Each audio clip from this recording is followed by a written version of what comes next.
સાથીઓ, શું તમે જાણો છો કે 15 ફેબ્રુઆરી આવતી મહાશિવરાત્રી પહેલાં જો તમે તમારા ઘરમાં કોઈ ખાસ વસ્તુ રાખો છો તો મહાદેવ એવી કૃપા કરે છે કે સંપત્તિ અને સંપત્તિ આપમેળે આવે છે।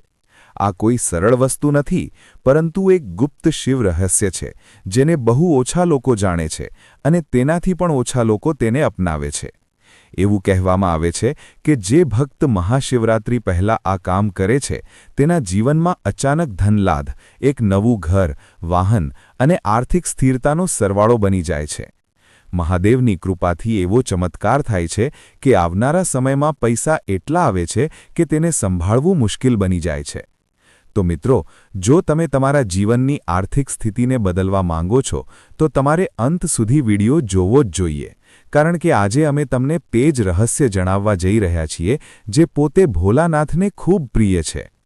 ભગવાન શિવના તમામ ભક્તોને મહાશિવરાત્રિની શુભકામનાઓ। જે શુભ રાતની શિવ ભક્તો આખું વર્ષ આતુરતાથી રાહ જુએ છે તે થોડી જ વાર દૂર છે। 15 ફેબ્રુઆરી 2026ના રોજ મહાશિવરાત્રિનો શુભ તહેવાર દેશભરમાં શ્રદ્ધા અને ભક્તિ સાથે ઉજવવામાં આવશે। સાથીઓ, મહાશિવરાત્રિ માત્ર એક તહેવાર નથી, પરંતુ ભગવાન શિવ અને માતા પાર્વતીના પવિત્ર મિલનની રાત છે। આ દિવસે ઉપવાસ અને ઉપાયો કરવાથી જીવનની તમામ સમસ્યાઓ દૂર થઈ શકે છે। આજે આ વિડીયોમાં અમે તમને જણાવીશું કે ભગવાન ભોળનાથને કેવી રીતે ખુશ કરવું, પૂજાની સાચી રીત કઈ છે, શિવરાત્રી પહેલાં તમારે ઘરે કઈ સામગ્રી લાવવી જોઈએ, તમે આ સામગ્રીનો ઉપયોગ કેવી રીતે કરો છો। આ સાથે અમે તમને ગૌ માતા સાથે સંકળાયેલા કેટલાક વિશેષ ઉપાયો પણ જણાવીશું અને તમને આવી જ એક ચમત્કારિક વસ્તુ વિશે જણાવીશું જે આ દિવસે ગૌ માતાને ખવડાવવી જ જોઈએ, જે તમને વિડીયોના અંતે ખબર પડશે। આ વિડીયોને અંત સુધી જરૂર જુઓ।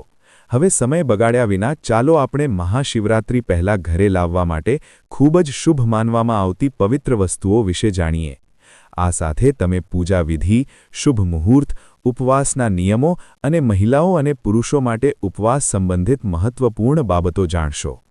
પ્રિય ભક્તો, ભગવાન ભોળનાથ પ્રકૃતિમાં ખૂબ જ સરળ છે। તેઓ થોડી સાચી ભક્તિ અને વિશ્વાસથી ખુશ થાય છે, પરંતુ જો પૂજામાં અજાણતા કોઈ ભૂલ થાય તો તેની અસર પણ જોવા મળે છે। એટલે આજે અમે તમને એવી ભૂલો વિશે પણ જણાવીશું જે આ મહાશિવરાત્રી પર ભૂલવી ન જોઈએ। ઉપરાંત તે અગાઉથી જણાવશે કે કઈ પૂજા સામગ્રી એકત્રિત કરવી જોઈએ। પ્રથમ અને સૌથી મહત્વની વસ્તુ શિવલિંગ છે। શિવલિંગ ભગવાન શિવનો અવતાર છે। મહાશિવરાત્રી પહેલાં શિવલિંગને ઘરમાં લાવવું એ ખૂબ જ મોટો અને શક્તિશાળી ઉપાય માનવામાં આવે છે। શિવલિંગ માત્ર પૂજાનો વિષય નથી, પરંતુ ભગવાન શિવનું નિરાકાર સ્વરૂપ છે।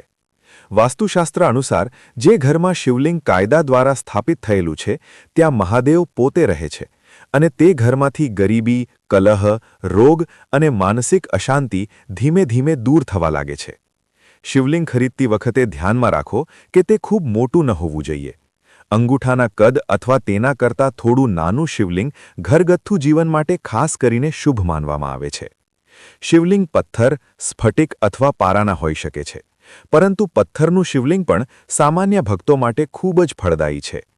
શિવલિંગને ઘરે લાવતી વખતે તેને લાલ કપડામાં લપેટીને મન હી મન ઓ નમઃ શિવાયનો જાપ કરતા રહો। ઘરમાં શિવલિંગ ઉત્તર પૂર્વ દિશામાં અને નીચે તાંબાની અથવા પિત્તળની થાળી રાખવી જોઈએ।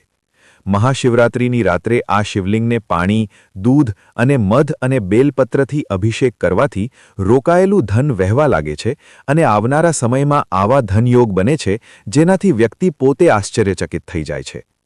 અન્ય અગત્યના પરિબળ પાણી છે। હિન્દુ પૌરાણિક કથાઓમાં ગંગાને દેવી દુર્ગાનો અવતાર માનવામાં આવે છે। તેઓ ભગવાન શિવના ચરણોમાંથી ઉતરી આવ્યા હતા। મહાશિવરાત્રી પહેલાં ઘરમાં ગંગાજળ લાવવું ખૂબ જ મહત્વપૂર્ણ માનવામાં આવે છે, કારણ કે તેનો ઉપયોગ માત્ર પૂજામાં જ નહીં, પરંતુ આખા ઘરની ઊર્જાને પણ શુદ્ધ કરે છે। ગંગાજળ ખરીદતી વખતે ધ્યાનમાં રાખો કે તે શુદ્ધ હોવું જોઈએ અને તેને પ્લાસ્ટિકની બોટલમાં નહીં, પરંતુ કાચ અથવા તાંબાના વાસણમાં રાખવું જોઈએ। ગંગાજળને ક્યારેય જમીન પર અથવા શૌચાલય અથવા રસોડાની નજીક ન રાખો। વાસ્તુ અનુસાર ગંગાજળને પૂજાના સ્થળે અથવા ઉત્તર પૂર્વ ખૂણામાં રાખવાથી ઘરની વાસ્તુ ખામીઓ ધીમે ધીમે સમાપ્ત થવા લાગે છે। મહાશિવરાત્રિના દિવસે શિવલિંગ પર ગંગાના પાણીનો અભિષેક કરવાથી પિતૃદોષ, ગ્રહદોષ અને આર્થિક અવરોધો શાંત થાય છે. અઠવાડિયામાં એકવાર આખા ઘરમાં ગંગાજળ છાંટવાથી ઘરની નકારાત્મક શક્તિઓ બહાર નીકળી જાય છે. ત્રીજી વસ્તુ છે ત્રિશૂળ. ત્રિશૂળ ભગવાન શિવનું સૌથી શક્તિશાળી હથિયાર છે અને તેને ઘરની સુરક્ષાનું દિવ્ય પ્રતીક માનવામાં આવે છે. મહાશિવરાત્રિ પહેલાં ઘરે એક નાનું ત્રિશૂળ લાવવું ખૂબ જ શુભ છે. ત્રિશૂળ ખરીદતી વખતે ધ્યાનમાં રાખો કે તે તૂટેલું કે કાટવાળું ન હોવું જોઈએ. મહાશિવરાત્રિના દિવસે ત્રિશૂળને ઘરે લાવો અને શિવલિંગની સામે મૂકીને તેની પૂજા કરો. ત્યારબાદ ત્રિશૂળને ઘરના મુખ્ય દરવાજાની ઉપર અથવા પૂજાના સ્થળે સ્થાપિત કરી શકાય છે. વાસ્તુશાસ્ત્ર અનુસાર ત્રિશૂળ મંત્ર ઘરને દુષ્ટ આંખ, ઈર્ષા અને દુશ્મનના અવરોધથી રક્ષણ આપે છે. એવા ઘરો જેમાં કારણ વગર ભય, ઝઘડા અથવા નકારાત્મક ઘટનાઓ થાય છે, ત્યાં ત્રિશૂળ રાખીને પર્યાવરણમાં સકારાત્મક પરિવર્તનો જોઈ શકાય છે. આ ત્રિશૂળ ઘર માટે દિવ્ય રક્ષણાત્મક કવચ બની જાય છે. મહાશિવરાત્રિ પહેલાં માત્ર ₹1નો ગાંજો ચોક્કસ લાવો. આ ભાંગ મહાશિવરાત્રિના દિવસે ભગવાન શિવને અર્પણ કરવો જોઈએ. ભગવાન શિવને દૂધ અને ગોળ સાથે ભાંગ ભેળવીને અર્પણ કરવાથી ભોલાનાથ ખૂબ જ જલ્દી ખુશ થઈ જાય છે. એવું માનવામાં આવે છે કે આ દિવસે શિવલિંગને તુલસીના પાન, કેતકીના ફૂલો, સિંદૂર અથવા નાળિયેરનું પાણી અર્પણ ન કરો. ડુંગળી, લસણ, માંસ અને માછલીનું સેવન ન કરો. ઉતાવળ ન કરો અને પૂજામાં દેખાડો ન કરો. બીજા દિવસે સૂર્યોદય પછી ઉપવાસ કરો. પરાણ કરતી વખતે ભગવાન શિવનો આભાર માનો અને સાત્વિક ભોજન લો. મહાશિવરાત્રિ પહેલાં ઘરમાં કેટલીક પવિત્ર અને શુભ વસ્તુઓ લાવવી ખૂબ જ ફાયદાકારક માનવામાં આવે છે. શાસ્ત્રો અનુસાર જો આ પવિત્ર તહેવાર પહેલાં શુદ્ધ પારો અથવા માટીનું શિવલિંગ, સ્ફટિકની માળા, ચાંદીનો સિક્કો, ગંગાજળ, રુદ્રાક્ષ અને ઘીનો દીવો ઘરમાં લાવવામાં આવે છે તો ઘરમાં સકારાત્મક ઉર્જા રહે છે અને ગરીબી દૂર થાય છે અને સંપત્તિ વધે છે. એવું માનવામાં આવે છે કે શિવલિંગ પોતે ભગવાન શિવનું સ્વરૂપ છે અને તેની સ્થાપનાથી ઘરમાં ક્યારેય અછત રહેતી નથી. મહાશિવરાત્રિના દિવસે આ વસ્તુઓ ધાર્મિક રીતે ભગવાન શિવને અર્પણ કરવામાં આવે છે અને પૂજાના સ્થળે રાખવામાં આવે છે. આ દિવસે આ શ્લોકને આદર સાથે બોલવો ખૂબ જ ફળદાયી છે. ઓમ નમઃ શિવાય શતાબ્દી કારણ હે તવી નિવેદ્યમી ચત્માનમ તમ ગતિ પરમેશ્વર. એટલે કે હે ભગવાન શિવ, તમે મારા જીવનની સાચી ગતિ છો. મારી ગરીબી અને દુઃખ દૂર કરો અને મને સુખ અને સમૃદ્ધિ આપો. પુરાણોમાં એક કથા છે કે એક ગરીબ બ્રાહ્મણ દરરોજ માટીનું શિવલિંગ બનાવીને સાચા હૃદયથી પૂજા કરતો હતો. મહાશિવરાત્રિની રાત્રે તેમણે સંપૂર્ણ ભક્તિ સાથે ઉપવાસ કર્યો અને શિવના નામનો જાપ કર્યો. તેમની ભક્તિથી પ્રસન્ન થઈને ભગવાન શિવે તેમના દર્શન કર્યા અને તેમને વરદાન આપ્યું કે તેમના ઘરમાં ક્યારેય પૈસાની અછત નહીં રહે. આ પછી તેમના જીવનની ગરીબી ધીમે ધીમે સમાપ્ત થઈ અને તેઓ સુખી અને સમૃદ્ધ બન્યા. આ વાર્તા શીખવે છે કે સાચી શ્રદ્ધા અને નિયમિત પૂજા ભાગ્યને બદલી શકે છે. એટલે મહાશિવરાત્રિ પહેલાં ઘરની સફાઈ કરો, પૂજા સ્થળ પર દીવો પ્રગટાવો, શિવલિંગ પર પાણી, દૂધ અને બેલપત્ર અર્પણ કરો અને સંપૂર્ણ શ્રદ્ધા સાથે ભગવાન શિવનું સ્મરણ કરો. ભગવાન શિવની કૃપાથી જીવનમાં ધન, સુખ અને શાંતિ ચોક્કસ રહેશે. મહાશિવરાત્રિ માત્ર એક તહેવાર નથી, પરંતુ આપણા જીવનને નવી દિશા આપવાની તક છે. જે ભક્ત સાચા દિલથી મહાદેવના આશ્રયમાં જાય છે તેનું ખિસ્સું ક્યારેય ખાલી થતું નથી. મહાદેવને મેળવવા માટે તમારે કંઈ પણ છોડવાની જરૂર નથી. તમારે ફક્ત વળવું પડશે. મહાશિવરાત્રિ 15 ફેબ્રુઆરીએ છે. આ શુભ દિવસે તમારે બધાએ ભગવાન ભોલાનાથના ચરણોમાં સંપૂર્ણ શ્રદ્ધા અને વિશ્વાસ સાથે જે પણ તમે ઈચ્છો તે સાચા હૃદયથી કોઈ પણ પ્રદર્શન વિના અર્પણ કરવું જોઈએ.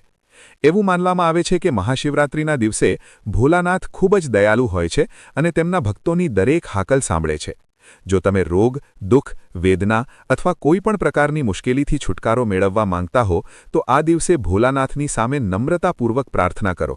ભગવાન શિવ ચોક્કસપણે તમારી બધી ઈચ્છાઓ ટૂંક સમયમાં પૂર્ણ કરશે અને તમારા જીવનમાં સુખ, શાંતિ અને સમૃદ્ધિ લાવશે. એવું માનવામાં આવે છે કે મહાશિવરાત્રિના આ દિવસે જે પણ ઉપવાસ કરે છે તેને જીવનની તમામ ભૌતિક સુખ સુવિધાઓ મળે છે અને ઉપવાસની અસર સાથે આવા લોકો ભગવાનના નિવાસસ્થાનમાં સીધા જ જાય છે, અંતિમ સમયમાં શિવલોક. આ ઉપવાસની વિશેષતા વર્ણવતા કહેવામાં આવ્યું છે કે ભલે કોઈ વ્યક્તિ કોઈ કારણોસર મહાશિવરાત્રિનો નિર્જલા ઉપવાસ ન કરી શકે, જો તે નિયત રીતે ભગવાનની પૂજા કરે છે અને શાસ્ત્રોમાં સૂચવ્યા મુજબ માત્ર આ એક જ માપ લે છે તો તેને ભગવાન શિવ અને માતા ગૌરીના અદ્ભુત આશીર્વાદ પ્રાપ્ત થશે.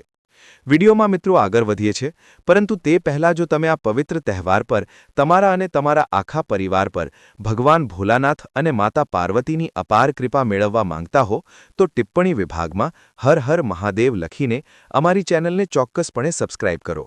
ઉપરાંત તમારે ટિપ્પણી બોક્સમાં તમારી રાશિ લખવી જ જોઈએ, જેથી અમે તમને તમારી રાશિ અનુસાર ઉપાય કહી શકીએ. હિન્દુ પંચાંગ અનુસાર મહાશિવરાત્રિ ભગવાન શિવની પૂજા માટે સૌથી શુભ દિવસ છે. આ વખતે આ શિવરાત્રિ વધુ ખાસ છે કારણ કે તે રવિવારે આવે છે અને પારણ સોમવારે આવે છે. આ એક મોટી વાત માનવામાં આવે છે. આ દિવસે ભગવાન શિવની પૂજા કરનાર દરેક વ્યક્તિને પૂર્ણ તપાસનું ફળ મળશે. હવે ચાલો ચોક્કસ તારીખ અને સમય વિશે વાત કરીએ. વૈદિક કેલેન્ડર મુજબ ચતુર્દશી તિથિ 15 ફેબ્રુઆરી 2026ના રોજ સાંજે 5:04 શરૂ થશે અને 16 ફેબ્રુઆરી 2026ના રોજ સાંજે 5:34 સમાપ્ત થશે. કારણ કે મહાશિવરાત્રિની પૂજા નિશિતાકાલ એટલે કે મધ્યરાત્રિએ કરવામાં આવે છે અને આપણને ચતુર્દશી તિથિ 15 ફેબ્રુઆરીની રાત્રે જ મળી રહી છે. તેથી મહાશિવરાત્રિનો ઉપવાસ રવિવાર 15 ફેબ્રુઆરી 2026ના રોજ રાખવામાં આવશે. તે જ સમયે મહાશિવરાત્રિ 2026ના પારણ વ્રતનો પ્રારંભનો સમય સોમવાર 16 ફેબ્રુઆરીના રોજ સવારે સૂર્યોદય પછી કરવામાં આવશે. યાદ રાખો કે 16 ફેબ્રુઆરીએ સાંજે 5:34 સુધી ચતુર્દશી છે, પરંતુ તે સવારે કરવું શ્રેષ્ઠ છે. આ ઉપવાસ ફાગુણ મહિનામાં આવે છે અને તે રવિવારે આવે છે, ત્યારથી તેનું મહત્વ અનેક ગણું વધી ગયું છે. હવે જો ભક્તો શિવરાત્રિના નિયમોની વાત કરે તો આહાર અને આચરણમાં સંયમ અત્યંત જરૂરી છે. શાસ્ત્રો સ્પષ્ટપણે જણાવે છે કે મહાશિવરાત્રિ ભગવાન શિવ અને શક્તિના મિલનની રાત છે. સ્કંદ પુરાણ અને લિંગ પુરાણમાં શિવરાત્રિના દિવસે ભોજન લેવા પર પ્રતિબંધ છે.